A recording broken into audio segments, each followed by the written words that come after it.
Training में असल में हमारे जो हाई पोर्टर्स है वो हमें ट्रेनिंग दे रहे हैं। हाई पोर्टर्स और सरबाज भाई भी दे रहे हैं हमें। अच्छा। तो उसमें हमारी रेपेलिंग हो रही है, उसमें हमारी रॉक क्लाइंबिंग हो रही है और उसमें हमारी जुमरिंग हो रही है। और कभी कभी हम ट्रैक पे चले जाते हैं 5 आवर्स 6 आवर्स के लिए। 5 आवर्स 6 आवर्स ट्रैकिंग की। जी, so it's a mix of जी, सो जी, मेनी जी, थिंग्स। ठीक है, ये बताएं कि हाई एल्टीट्यूड के लिए जब आप लोग बार बार कुछ हजार क्लाइंब कर लेते हैं, फिर उसके ऊपर जाना होता है, जी, जी। तो वहाँ पे किस तरह एक्लेमेटाइज करते हैं अपने आप को? फर्स्ट ऑफ ऑल तो हम पहले जाते हैं बेस कैंप।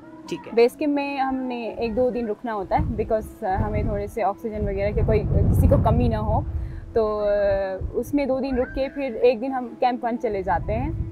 फिर हम दोबारा वापस बेस कैंप आते हैं। अच्छा जी, वापस आ जाते हैं। फिर एक रात वहाँ वापस क्यों आते हैं दोबारा? बिकॉज अपने ऑक्सीजन लेवल चेक करने के लिए। ओके।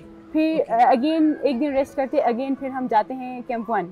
कैंप 1 में हम रुकते हैं ताकि हमें पता चले कि हमारा स्टेमिना कहाँ तक है।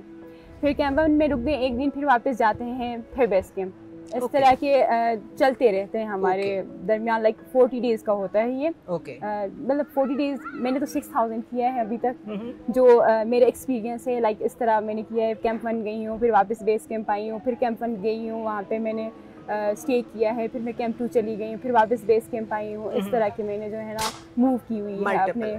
And this is major training. Major training यही होती है। अच्छा, ये बताएं कि फिटनेस का लेवल होता है ना आपका, एक वेट मेंटेन होना चाहिए, आपका मसल मास बड़ा हेल्दी होना चाहिए, वो सब कितना काउंट करता है? उसमें आप देखें, आप जितनी हाइकिंग करते हैं लाइक आपका स्टेमिना कितना है, आपके बॉडी पार्ट आपके कितने मजबूत हैं, उसी से आप अंदाज़ा लगा सकते। लाइक अभी मैं मेरे पास कोई ऑप्शन नहीं था, मैं इस्लामाबाद में थी तो मैंने जिम ज्वाइन किए थे। तो मैं 2 घंटे जिम लगाती थी और कभी कभी मैं ट्रैकिंग पे चली जाती थी मागला हिल्स में। 3 घंटे 4 घंटे में वहाँ पे ट्रैकिंग की। हफ्ते में मैं 4 दफ़ा या 5 दफ़ा ज़रूर करती थी। तो इस तरह मैंने अपना स्टेमिना जो है बढ़ा दिया। अभी मैं यहाँ तक आई हूँ। ओके।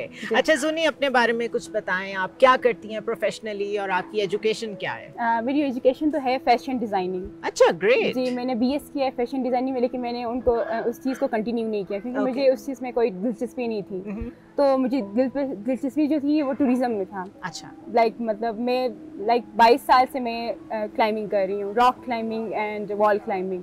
22 ईयर्स जी, और रनिंग करती थी मैं। अच्छा।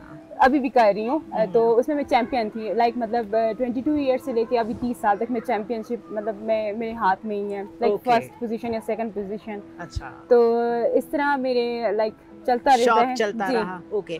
अच्छा, K2 के लिए जब आपको कॉल किया गया, सिलेक्ट किया गया, अभी जो मेजर सिलेक्शन है वो तो होनी है, लेकिन जो 8 फीमेल्स सिलेक्ट हुई, तो आपको कैसा लगा? मुझे तो बहुत खुशी हुई। मैं स्पॉन्सर के लिए मैंने काफ़ी जगह कोशिश की थी शुरू में, काफ़ी मतलब 3 साल से मैं कोशिश कर रही हूँ। मुझे कोई स्पॉन्सर मतलब मिलता है तो बहुत कम मिलता है। तो इसमें मैं बहुत स्ट्रगल कर रही थी कि मतलब मुझे कोई स्पॉन्सर मिले ताकि मैं जाऊँ। हर साल मैं डिसअपॉइंट होती थी कि मतलब हर कोई जा रहा है। लाइक हर कोई भी नहीं, लाइक मतलब जो मेरे साथ हाइकिंग करते थे, जो मेरे साथ ट्रैकिंग करते थे, उन लोगों ने K2 किया और मैं अभी तक पीछे हूँ बिकॉज ऑफ मतलब मेरी स्पॉन्सरशिप। जी, स्पॉन्सरशिप की वजह से मैं पीछे रह गई हूँ। आपको क्या लगता है 8 में से जो 6 लोग सिलेक्ट होने, आप हो जाएंगी? मुझे जहाँ तक मुझे अपना लगता है तो मुझे ऐसा लग रहा है कि मैं इन सब से अच्छी हूँ बिकॉज मैं I am a rock climber. Okay. Future में क्या करना चाहती हैं? फ्यूचर में तो अभी तक मैं सिंगल हूँ। ओके। तो फ्यूचर में मेरा ये प्लान है कि अगर मेरा फ्यूचर हस्बैंड कूल माइंड का होता तो मैं यही ट्रैकिंग और हाइकिंग ये सारी चीजें जो है। तो अगर वो ना हुआ तो ये छोड़ देंगी? ना हुआ तो फिर मैं शादी ही नहीं करूँगी। आप और लोगों को इंस्पायर करने के लिए कोई मैसेज देना चाहेंगी? मैं और लोगों को नहीं बल्कि फीमेल्स को, जो कि अपने घर में रहते हैं, मतलब डर के रह रहे हैं कि मतलब वो ये चीज़ें नहीं कर सकती। वो हर फील्ड में आजकल आपको पता है कि हर औरतें जो है ना हर फील्ड में सबसे आगे हैं। तो इस फील्ड में भी क्यों ना हो। इस फील्ड में बहुत कम फीमेल हैं जो आते हैं क्योंकि वो ट्रैकिंग वगैरह से डरती हैं, एवलांच से डरती हैं। मैं कहती हूँ कि मतलब पूरे पाकिस्तान की जो औरतें हैं वो इस चीज़ को बरकरार रखें, थोड़े से आगे लेके जाएं क्योंकि इसमें हमारी फीमेल्स बहुत कम हैं, गिने चुने फीमेल्स हैं, आपको पता है। तो इसीलिए मैं कहती हूँ कि नहीं, उनको होना चाहिए, आगे बढ़ना चाहिए उनको। ग्रेट।